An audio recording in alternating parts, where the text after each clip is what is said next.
गुरुर्ब्रह्मा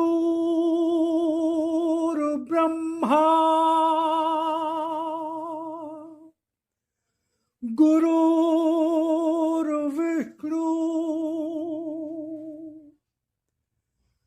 गुरुर्देवो महेश्वरा गुरुर्साक्षात् परब्रह्म तस्मै श्री गुरुवे नमः।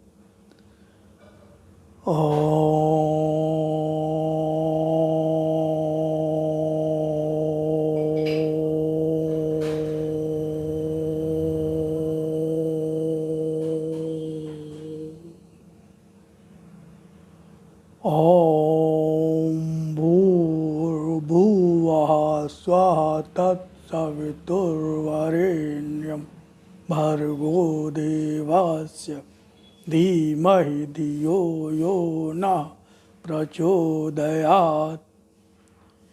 हे प्राण स्वरूप, दुख नाशक, सुख स्वरूप परमात्मा, मैं तेरे उस अनिर्वचनीय तेज का ध्यान करता हूँ जो आनंद देने वाला है। हे प्रभु, मेरी बुद्धि को, मेरे कर्मों को अपनी ओर ले चल। ओम ओम ओम। भगवान ने कहा, जन जन तक पहुँचो, जहाँ अंधकार है उस मन तक पहुँचो जहाँ मेरी पुकार है। इसी उद्देश्य की पूर्ति हेतु मैं इन वाणी की सामग्री को आपके समक्ष लाता रहा हूँ, लाता जा रहा हूँ, लाता रहूँगा। तो शुरू में मैं भगवान की वाणी का परिचय देता हूँ, जिसमें 2 से 3 मिनट लगते हैं। उसके पश्चात भगवान की वाणी का प्रारंभ होता है। अगर आप बहुत व्यस्त हैं, समय नहीं है, तो मैं समय दे देता हूँ कि कहाँ से भगवान की वाणी का प्रारंभ होगा। तो समय का अभाव होने पर आप वहाँ से उसको सुन सकते हैं, अन्यथा मेरा तो निवेदन आग्रह होगा कि आप उसको पूरा ही सुने। ओम ओम ओम राम।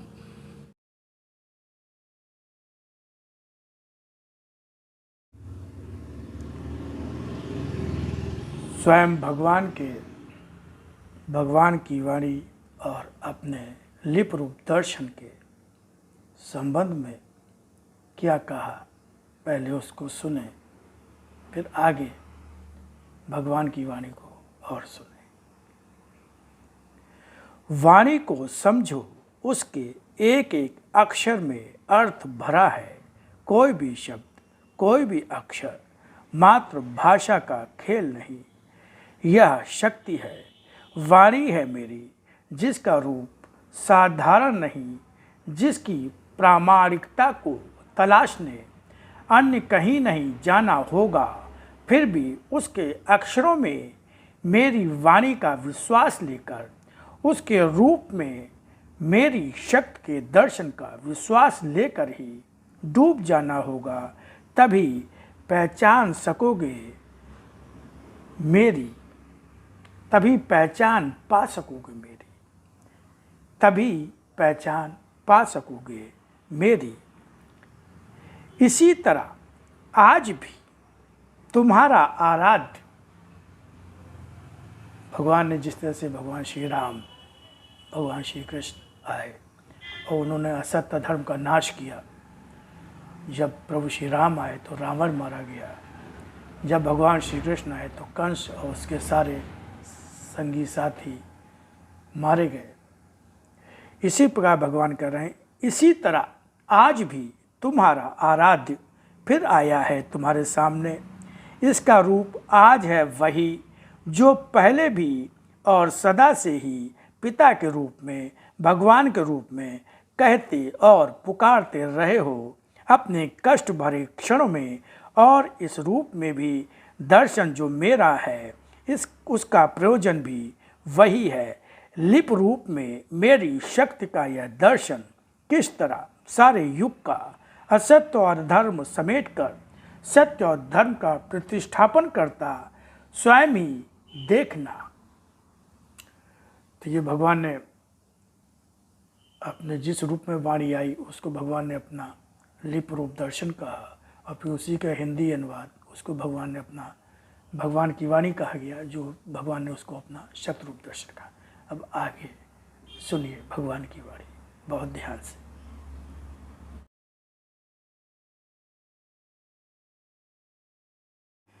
किसी भी भक्त का अधिकार ही मुझ पर नहीं होता, उसके कर्तव्य और उसके दायित्व भी बहुत अधिक बढ़ जाते हैं।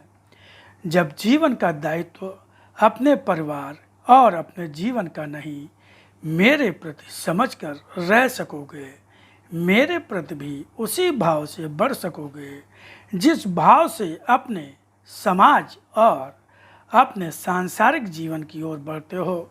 बढ़ना सीखकर जब भी बढ़ोगे, अनेकों कर्मों में, अनेकों रूपों में मुझे अपने साथ ही पाओगे। वे रूप कोई भी हों, किंतु भक्त के मन और भक्त की दृष्टि की पहचान तभी होगी जब उन रूपों के बीच भी मुझे पहचान लोगे। सत्य के साधक का साधना करना ही जीवन का अनिवार्य नियम और अंग है, मगर इसका अर्थ यह भी न लगा लेना कि मैंने साधना करने की बात कही है तो तुम्हें आंख बंद करके किसी विशेष प्रकार से ध्यान लगाने की बात मैं कह रहा हूँ। साधना का अर्थ है मन, व्रत, इच्छा आदि को अति की सीमा तक बढ़ने से पहले रोक लेना और रोकते रहने का निरंतर प्रयत्न करते रहना। कोई भी सत्य की भक्ति करके पूर्ण भक्त तब तक बन ही नहीं सकता जब तक वह अपनी इच्छाओं, वृत्तियों से बंधे मन को नियंत्रित नहीं कर पाता।